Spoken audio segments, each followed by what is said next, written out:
The number of Americans who identify as mixed race is skyrocketing. According to the Census Bureau, the multiracial population jumped to nearly 34 million people in 2020. That is more than 3 times what it was back in 2010, when there were about 9 million multiracial people here in the U.S.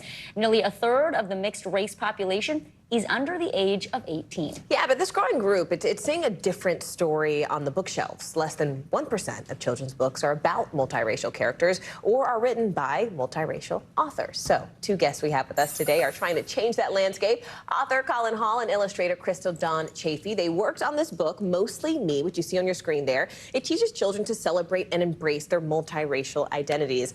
Thank you all for joining us. We really appreciate it. Such a cool concept, really cool idea. Why? Why did you decide to tell this story? I had my first daughter, and growing up, there just wasn't a lot of resources for mixed race kids trying to find their own identity.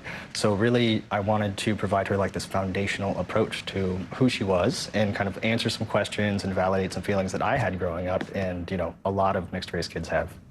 And Crystal, as the illustrator here, you really literally chose a blue-green character, literally 2 colors mixing, and sometimes they identify with more the blue side of themselves or the green side. Talk us through that thought process in working with Collin and how you decided to come up with a character in this way.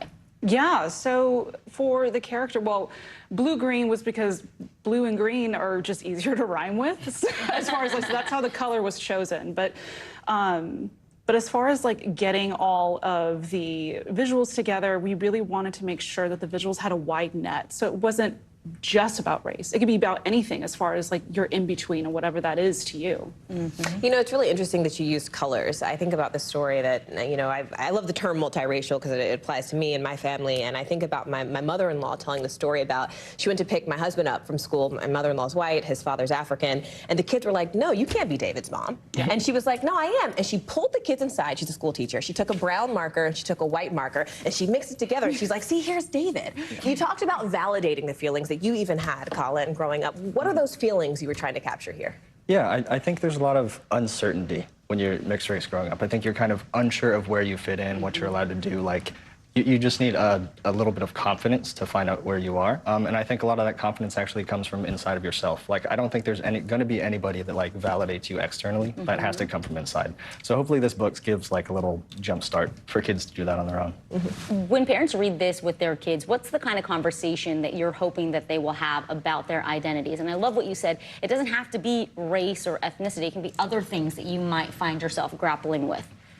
Yeah, I think what I hope that both kids and adults take away from this book, no matter where they are at on the spectrum of life, I think it's about celebrating your unique identity and kind of, not letting people put you in one box. Define you. Yeah, exactly. You can just really own both spaces that you're in. We're at an interesting moment in this country where you look at some states and they're banning books, right? Mm-hmm. They talk about things that some politicians think are, untoward, right? And then on the other hand, we have places like New York City where they are promoting campaigns that celebrate cultural diversity and what kids bring in their lunch boxes, for example. What do you think about the atmosphere that you're now entering as author and illustrator? Yeah.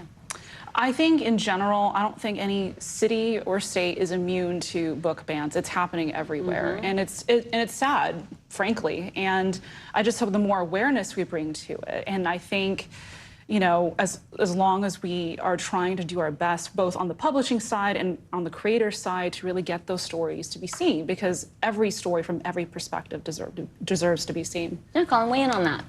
Yeah, I mean, obviously, it's very unfortunate that it's happening. I think. Especially in Texas and Florida, I grew up and live in Texas. It's hard to see. It's unfortunate because banning those books doesn't erase those things happening. All it does is kind of delay children learning about themselves and learning about other people, which is just sad. Well said. Author Collin Hall and illustrator Crystal Dawn Chafee, thank you both so much. And the book is called Mostly Me. That's right. And you are watching NBC News Daily.